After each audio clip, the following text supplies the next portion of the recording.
wabarakatuh.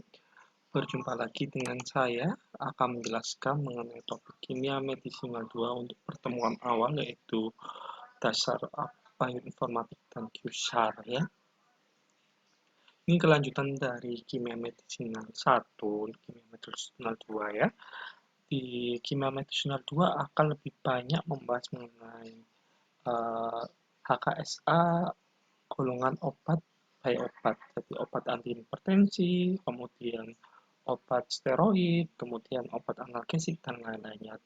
Pada pembukaan kali ini saya akan menjelaskan ya bioinformatik sendiri ya. Perkembangan kimia medisinal di era industri 4.0 ya menyebabkan semua berbasis komputasi yang menghasilkan data bioinformatik. Data bioinformatik sangat berguna untuk mengurangi trial and errors ketika mengembangkan obat baru yang lebih aman, efektif, dan efek samping seminimal mungkin. Kemudian, CADD ini apa? Computer Aided Drug Design, yaitu desain obat menggunakan bantuan komputer saat ini sangat membantu dalam proses penemuan obat baru. Ya. CADD ini ada dua pendekatan, ya, yaitu structure based dan ligand based. Apa perbedaan structure based? Kalau structure based, ligand dan target enzim atau reseptor itu sudah diketahui ya. Ini yang kita akan melakukan molecular talking, kemudian molecular dynamic. Sedangkan ligand base, pokok yang paling penting yaitu targetnya masih unknown ya, di mana kita hanya punya senyawa obat ya. Senyawa obat dan turunannya kita akan membuat suatu persamaan HKSA atau QSAR. Itu adalah perbedaan dasar. Nah, saya akan jelaskan structure based drug design atau disingkat sebagai SBDD, yaitu kita tahu target biologicalnya apa ya.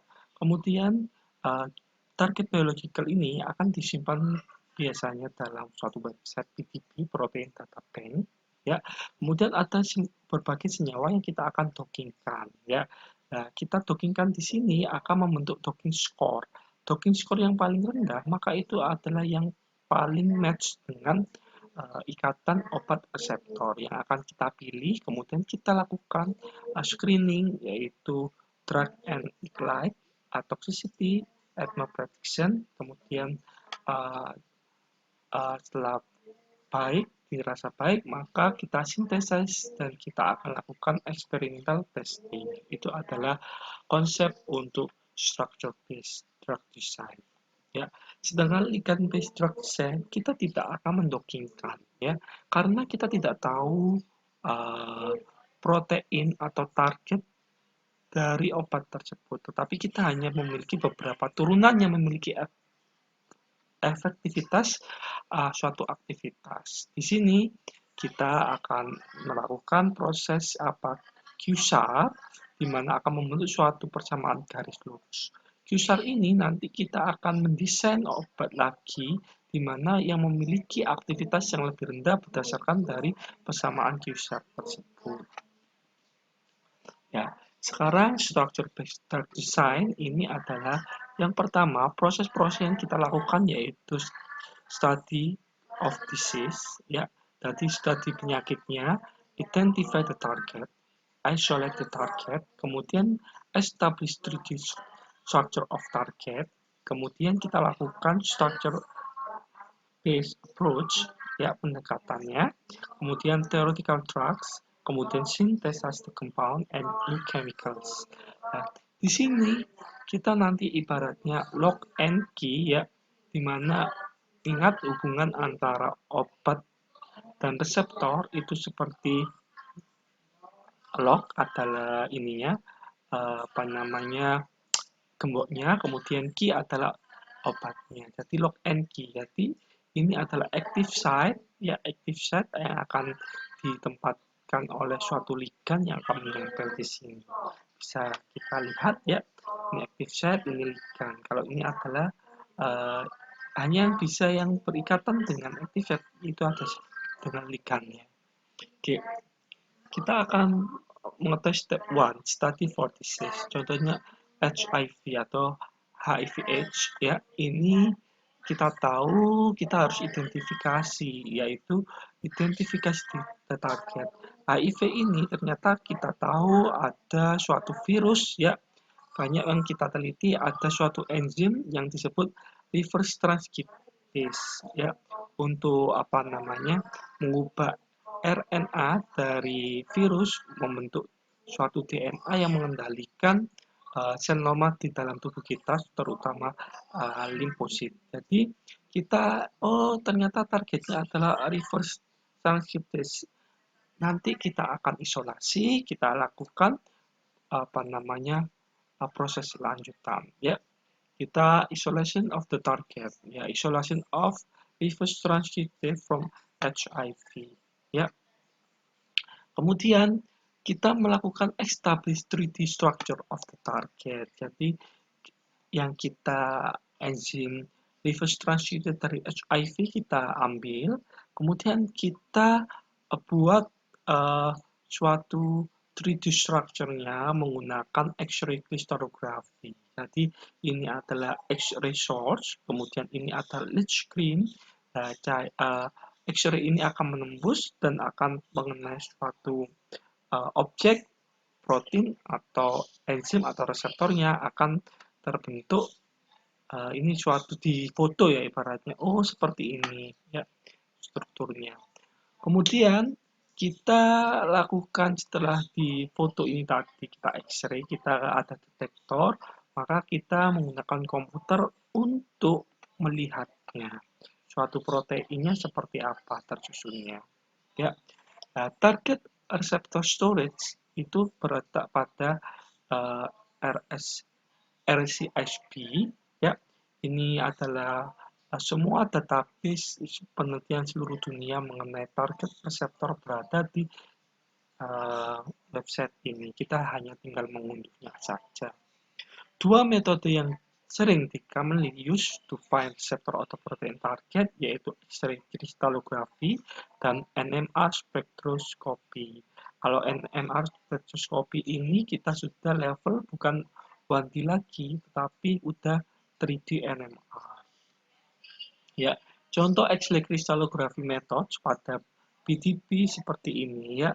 Kita bisa lihat dia metode penemuan struktur ini menggunakan X-ray diffraction method atau X-ray crystallography. Tapi ada beberapa yang penemuannya yaitu dengan metode solution NMR yaitu 3D NMR. Biasanya untuk NMR itu dia untuk structure yang tidak seberapa kompleks dibandingkan dengan menggunakan X-ray crystallography. Memang lebih susah kalau kita menggunakan NMR ya. Nah, kemudian kita langkah selanjutnya find out the drug molecules. Kita sudah tahu proteinnya, kita cari dari apa namanya kira-kira obat yang kita berikan menempel di mana. Nah, sisi penempelan itu pada enzim disebut active site ya. Kemudian kita lakukan docking another chemicals. Ya, ini seperti contoh, sudah ditemukan ini adalah native ligand atau ini ya, apa namanya, obat yang digunakan misalnya atau native ligandnya, maka kita coba mendesain senyawa-senyawa lain, kita dockingkan terhadap active site tersebut. Nah, semakin rendah rank score itu berarti energi ikatan binding drug and receptor itu semakin rendah, maka semakin cocok, semakin kompatibel. Nah, itu yang kita akan pilih, kita comparison dengan native ligandnya berapa. Nah, ini adalah contoh beberapa docking research. Kita bisa lihat ya ini terhadap COVID ya. Hasil-hasil di sini adalah negatif ya. Yang paling negatif yang mana yaitu hesperidin.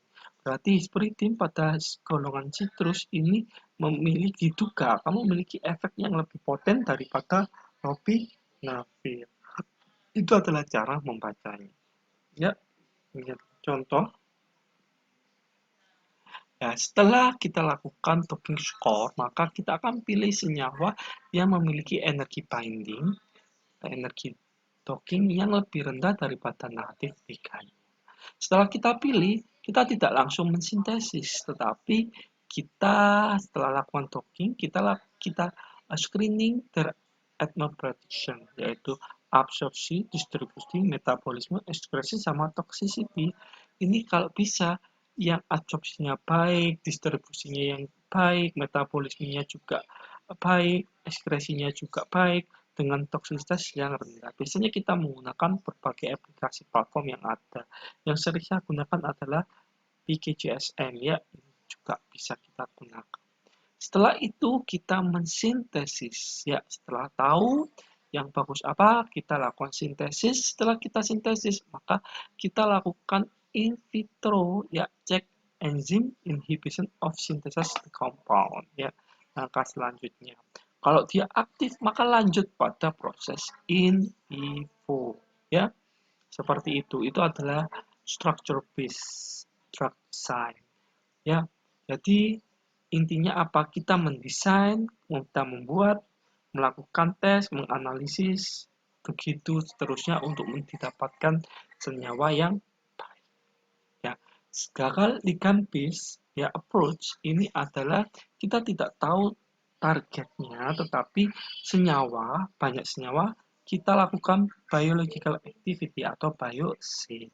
Ya, kemudian kita akan menemukan new compounds untuk improve biological activity, untuk meningkatkan ini tadi.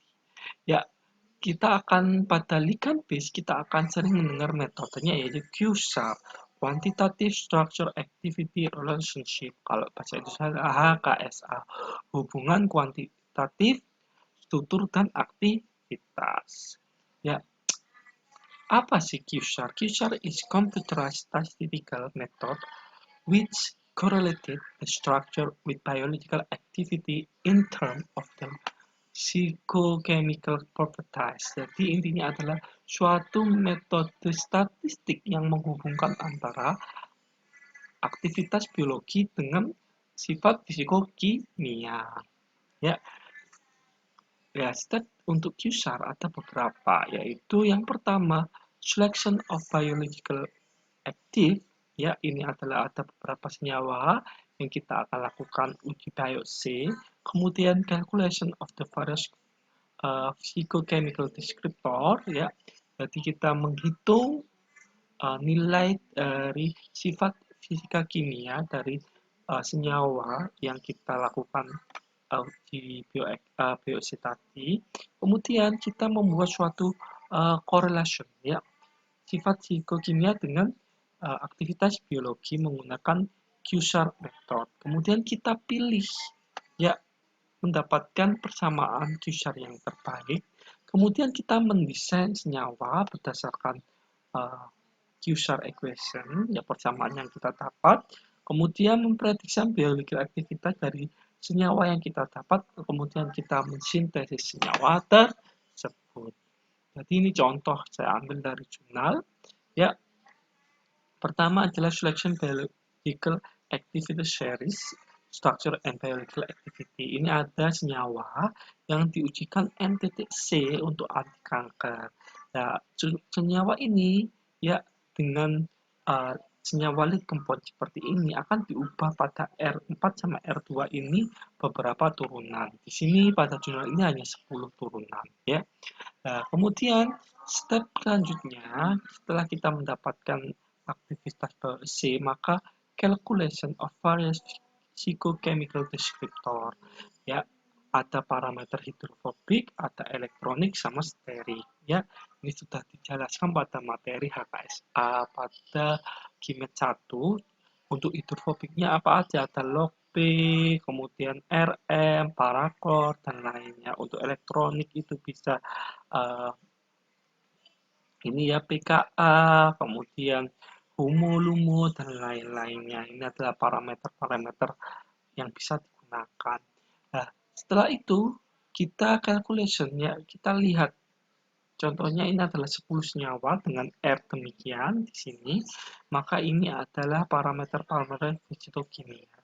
Log IC50 per IC ini adalah log aktivitas yang telah kita lakukan di proses pertama tadi mendapatkan VOC tadi, uji VOC. Setelah itu kita membuat suatu persamaan hubungan sifat fisika kimia dengan biologi aktivitas, yaitu biologi menggunakan Gaussian method. Di sini kita bentuk berbagai persamaan. Kita akan melakukan pendekatan multilinear regression. Di sini kita kalau R yang paling bagus adalah R yang mendekati 0,99. Ya, ini adalah yang paling bagus dibandingkan persamaan lainnya. Maka ini adalah the best equation ya untuk Gaussian method. Ya. Kemudian setelah kita mendapatkan the base-nya adalah ini, get the equation, maka persamaan ini kita akan mendesain senyawa ini dengan substitution lain, kita masukkan, kita tahu deskriptor, kita masukkan, dengan nanti akan ketemu nilai log IC yang lebih baik. Ya. Kemudian kita memprediksikan, ya kan udah kedapat yang baik itu apa, maka kita melakukan proses sintesis. Nah, nanti proses sintesis kita lakukan biosyn kembali. Itu adalah ligand base. Jadi ada structure base dan ligand base. Proses ini akan terus berputar untuk menemukan obat yang terbaik. Kemudian ada combinational model. Combinational model ini adalah mempermadukan antara structure base sama ligand base ya, dengan nanti akhirnya jatuh pada mendapatkan lead compound yang baik dan dilakukan uji aktivitas. Oke, saya rasa demikian pertemuan pertama untuk kimia medisinal 2. Saya harap keterangan ini dapat memberikan pencerahan untuk kalian semua. Saya akhiri. Wassalamualaikum warahmatullahi wabarakatuh.